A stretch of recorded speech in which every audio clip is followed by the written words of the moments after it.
মানুষের জীবন অনেক বেশি দেখতে সুন্দর দেখা গেলেও ভেতরটা আসলে এতটা সুন্দর হয় না। দুঃখ কষ্ট সবার জীবনেই থাকে, প্রত্যেকটা মানুষই মনে করে তার জীবনের কষ্টই সবচেয়ে বড় কষ্ট, কিন্তু আসলে ব্যাপারটা এটা না। ব্যাপারটা হচ্ছে গিয়ে প্রত্যেকটা মানুষের জীবনে কষ্ট থাকে, কেউ প্রকাশ করে কেউ প্রকাশ করে। তো গাইস, অনেক দিন পরে আমার বার্থডে আমি নিজে পালন করলাম, নিজের মনটাকে একটু খুশি করা। আমার বার্থডে ছিল 17 সেপ্টেম্বর। ভিডিওটা অনেক আগের করা, এডিট করার অভাবে করতেই পারতেছিলাম। কিছু কিছু জিনিস অনেক সুন্দর করে করবো ভেবেও করা। আর আমার বার্থডেতে আমি পিঙ্ক কালার ড্রেসটাই নিয়েছিলাম, আর এগুলোর সাথে ম্যাচিং করে চুড়িটাও নিয়েছি অনেক আগে। সাথে ম্যাচিং করে সাদা কুইন মুকুট নিতে চেয়েছিলাম, কিন্তু খুঁজে পাইনি, তাই নিতেও পারিনি, জানিয়েছি এতটুকু। যাই হোক, মনটা অনেক বেশি খারাপ ছিল, আর মন ভালো করার জন্য নিজেই নিজের জন্য কিছু কর। যেহেতু আমার কেউ নেই, তাই আমি নিজের জন্য নিজেই সবকিছু করে। আপনাদেরকেও একটা কথা বলি, যখন দেখবেন যে আপনার জীবনে অনেক বেশি দুঃখ কষ্ট দিয়ে ভরে গেছে, তখন নিজের জন্য নিজেই কিছু। কারণ পৃথিবীতে কেউ কারো না, শুধু আমি নিজেকে যতক্ষণ না ভালোবাসবেন, ততক্ষণ আশেপাশের মানুষগুলো আপনাকে ভালোবাসবে। সেই ছোট্টবেলায় জন্মদিন পালন করা হয়েছিল, এখন বড় হয়ে আমি নিজের জন্মদিন নিজেই পালন করি। জীবনে একটা জিনিস বড়ই শিখেছি,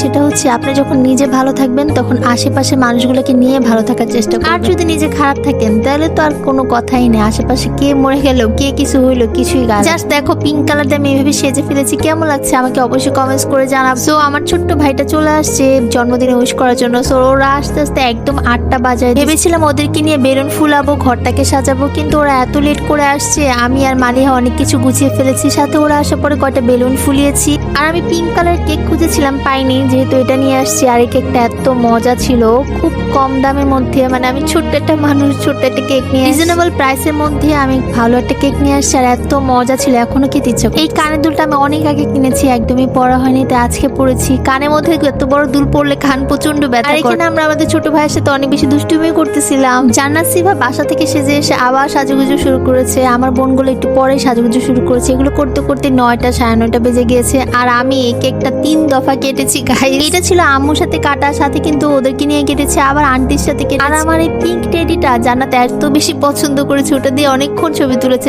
আজকে স্পেশাল দিনে আমার বাবার কথা অনেক বেশি মনে পড়তেছিল, অনেক বেশি মন খারাপ হচ্ছে। সবার শেষে বাসায় আসছে আঙ্কেল, আর আঙ্কেলকে নিয়ে আবার আমরা কেক কেটেছি। আঙ্কেল আজকে আমার জন্য অনেক সুন্দর একটা গিফট নিয়ে আসছে। তোমরা যারা রিলস দেখেছো তারা তো জানোই আমার এই গিফটটা কি ছিল। যাই হোক, বাবা মারা যাওয়ার পরে এই আঙ্কেল আন্টির ভূমিকা আমার জীবনে কম না, তারা আমাদের জন্য অনেক বেশি করেছে। আমি এত বড় একটা বিপদে পড়েছিলাম, যে আঙ্কেল আমাদের জন্য অনেক করেছে। Thank you uncle. গিফটটা পেয়ে আমি যত না খুশি হয়েছি, তার চেয়ে বেশি খুশি হয়েছে আম্মুর আবার এসব প্লেট অনেক বেশি পছন্দ। এদিকে শিফাকে বলছি কয়টা ছবি তুলে দিতে, আর সে কি করতেছিল দাঁড়ান আপনাকে শোনাচ্ছি। আমি এতক্ষণ বুঝ দিতেছি যে ও আমার ছবি তুলতেছে, কিন্তু এখন এসে দেখি ও নিজে ভিডিও করতেছে।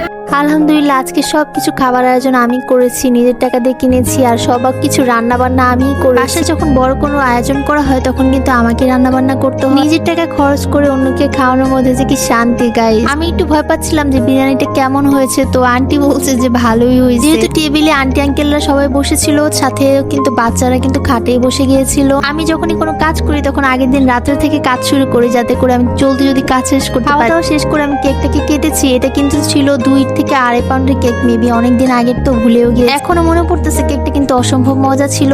আর এই লোকটার কাছে কেক কেনার পরে লোকটা বলতেছিল, প্লিজ আপু রিভিউ দিয়ে না আমাদের দোকানের। এক জান্নাত সিফাও বলতেছিল যে আসলে কেকটা মজা ছিল, কারণ আমি বড় কেক কিনেছি যাতে করে সবাই মিলে বেশি করে খেতে পারি। প্রত্যেকটা সবাই মানে 2টা পিস করে খেয়েছি। অনেক বেশি টাকা দিয়ে যদি ছোট্ট পাউন্ডের কেক কিনতাম, তাহলে এত বেশি করে খেতে পারতাম না, আর ভালোও লাগতো না। খাওয়া দাওয়ার পরে আবার টিকটক শুরু করে দিয়েছি। নাসিফা বাসায় আসলে অনেক বেশি মজা হয়। একদিন হয়তো ওরা অনেক ব্যস্ত হয়ে পড়বে, আর তখন আমার এই ভিডিওগুলো স্মৃতি হয়ে থাকবে। এই নে বেস্টি দিয়েই দিলাম আজকে ভিডিওটা তোর। আর আন্টি কিন্তু আমার জন্য ললিপপ নিয়ে আসছিল, সেটা বলতে ভুলে গেছি। এইবার বার্থডেতে তেমন একটা কাউকে দাওয়াত করতে পারি নাই, সো এর জন্য এক্সট্রিমলি সরি। ইনশাআল্লাহ সবাইকে বাবুর্চি এনে দাওয়াত করে খাওয়াবো। সবাই ভালো থাকবেন, সুস্থ থাকবেন, আর আমার জন্য অনেক অনেক দোয়া করবেন, যাতে করে আল্লাহ তাআলা আমার স্বপ্নগুলো পূরণ করে দেয়, সত্যি করে দেয়। Thanks for watching, tata.